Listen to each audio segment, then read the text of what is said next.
Section 4 is all about physical and chemical changes. And even though these are things we've talked about quite a lot in the last couple of weeks, and I know you've talked about before, it is a long section.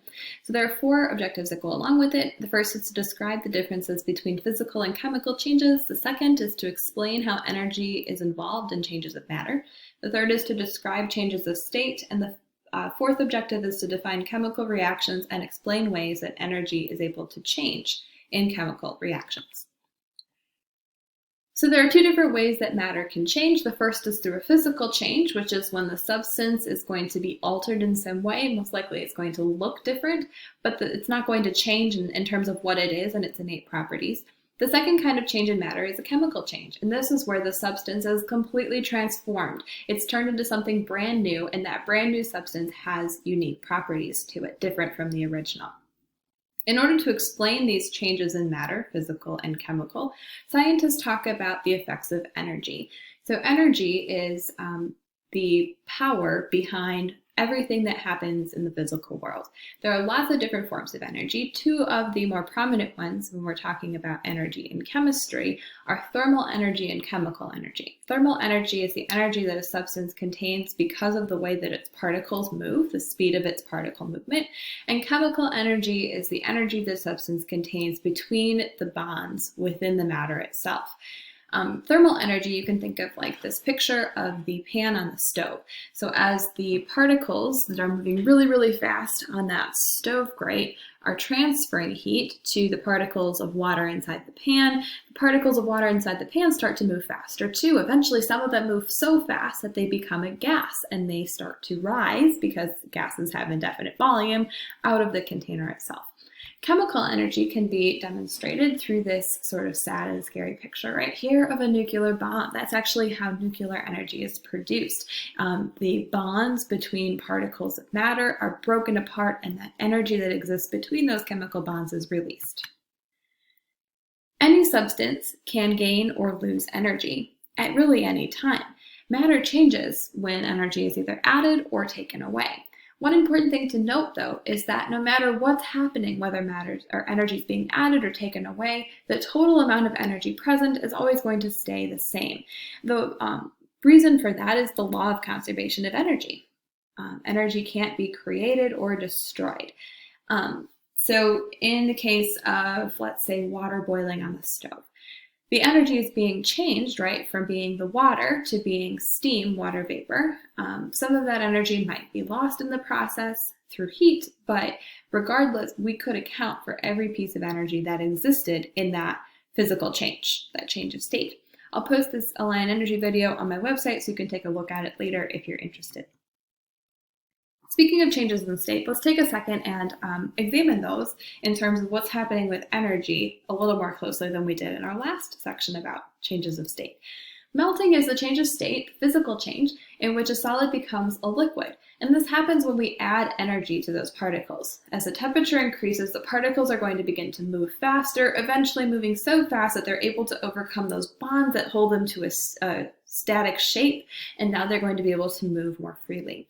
The specific temperature, the specific speed of the particles that allows a substance to change from a solid to a liquid is called the melting point. And it's important to note too that different substances are going to have different melting points depending on their physical characteristics.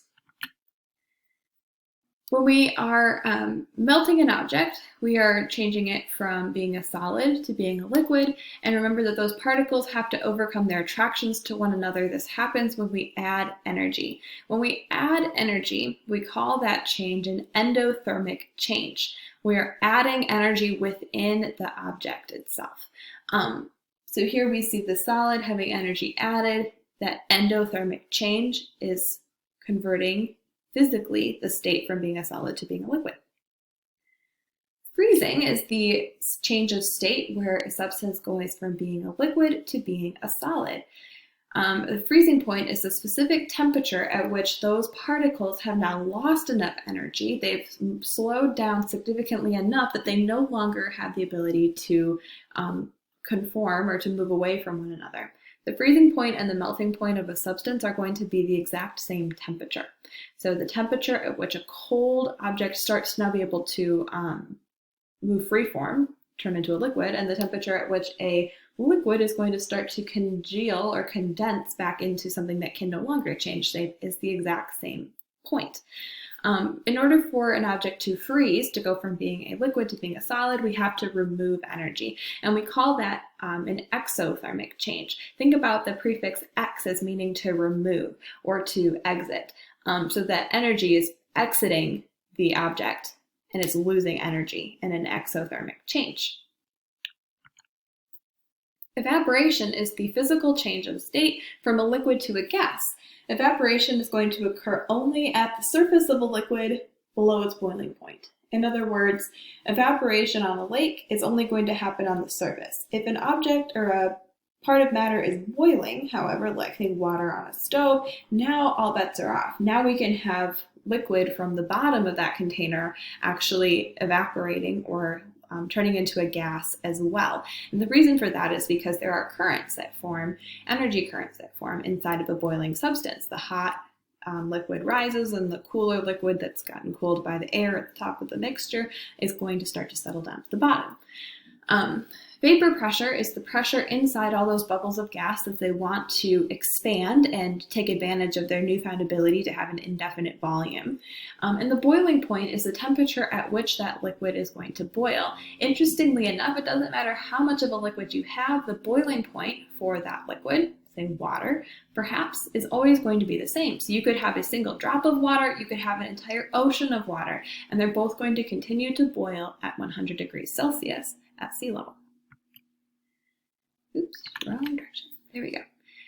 Speaking of that last phrase there, at sea level, atmospheric pressure changes when a gas, or when a liquid, is going to boil and turn into a gas. At sea level, water boils at 100 degrees Celsius. However, atmospheric pressure is going to change that. If you're at a high elevation, you have a low atmospheric pressure. There's less atmosphere pushing down on top of you. And if you're at a low elevation, there's a high amount of atmospheric pressure pushing down on you. It's sort of like, imagine that you're buried under a whole bunch of balls in a ball pit. If you're at the bottom, or even like water inside of a lake. If you dive to the bottom of the lake, there's a lot of water on top of you. There's a lot of pressure. If you're close to the surface and you just sort of put your head under the water, there's just a little bit of water on top of you. So there's less pressure, water pressure pushing down. Same thing applies to the atmosphere. Do you think that water is going to boil more quickly or more slowly at the top of a mountain? Think like Colorado. Does water boil more quickly or more slowly? Maybe you have experience with this already. The answer is actually that water boils more quickly at the top of a mountain. So water would boil more quickly in Colorado. The higher the elevation, or you could say the lower the atmospheric pressure, the pressure pushing down on a substance, the faster it's going to boil. So atmospheric pressure has an effect on boiling point. The next physical change of state is condensation, which is the conversion from a gas back into a liquid. This is going to be another exothermic change. We're losing energy in order for those particles to now have to condense back into an object that cannot have an indefinite volume. We call the temperature at which a gas turns into a liquid the condensation point. And condensation and evaporation, it's important to remember, are the opposite of one another. Condensation is when we go from a gas to a liquid. Evaporation is when we go from a liquid to a gas. The condensation point is going to be the same as the boiling point as long as pressure stays the same. And again, exothermic, meaning that we're losing energy. Sublimation is when a solid transitions past the liquid phase directly to a gas. So we have to have a tremendous amount of energy gained in order to completely circumvent one of these states of matter. For a solid to change directly into a gas, the particles have to go from being tightly packed to being able to spread out and fill even an entire room very, very quickly. This is a tremendous endothermic reaction, a tremendous amount of energy gained at once. I'm going to post this video on my website so you can take a look at it. It reviews these states of matter and the changes that we just finished talking about. So those were all physical changes, right? Changes in state are physical changes. The water that's boiling and evaporating and sublimating is all still water, and it's all going to have the same properties regardless. A change of temperature does not result in a change of state. Chemical changes, on the other hand, are going to result in brand new chemicals or substances with brand new characteristics after all is said and done. Burning wood or mixing baking soda and vinegar, rotting bananas, exploding fireworks, all of those are examples of chemical changes. So when this banana is finished rotting, it's going to have new properties. It won't have the same organic material making it up in the same way. A chemical reaction is just another name for a chemical change. Chemical reactions come in one of two sorts. They're either going to be one substance breaking down into two or more substances, or we might see two or more substances combining to form one or more new substances.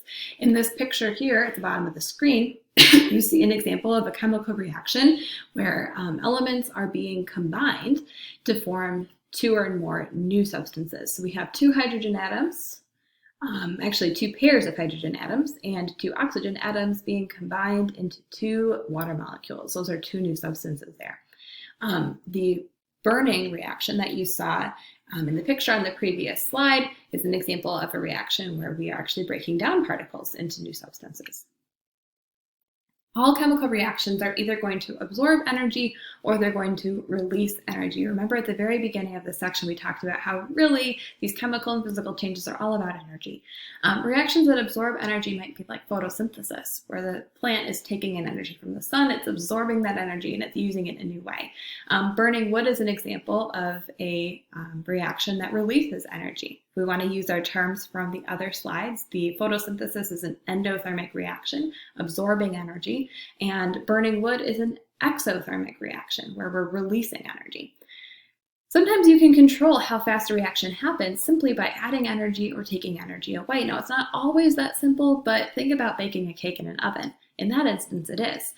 When we bake a cake in an oven, we can control how quickly that cake bakes, how quickly those particles transform into something new by adjusting the temperature knob. If we cool the oven down, that reaction is going to happen much, much more slowly. If we turn that heat knob up, then the reaction is going to happen much more quickly. And that is Chapter 2, Section 4. All that you're responsible for today is making sure that your bell ringer is completed and watching this video.